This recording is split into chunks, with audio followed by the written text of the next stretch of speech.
Did the non-compliance substantially affect the results or affect the results in a substantial manner? Usually everybody proves there was non-compliance with the law. Because you can never, it is not a mathematical calculation that you get conducting an election correct. That's why you have to go. Yes, here and there it was not correct, but how did it affect the results? When you find that it is not substantial.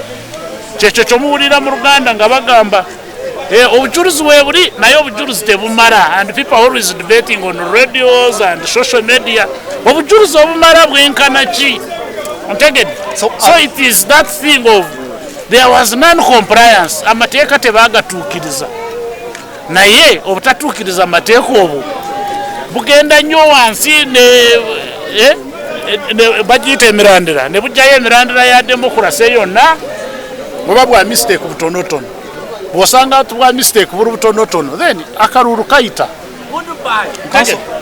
The only thing which the law does not allow, there are things when you prove that somebody paid a bribe, you get it, or committed an offense.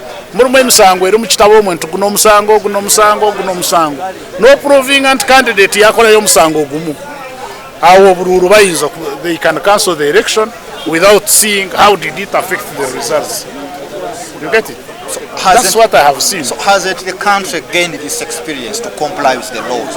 Even in England, where we copy our laws, Australia, who have similar laws, India, that section, Ghana, Nigeria, that section is always there.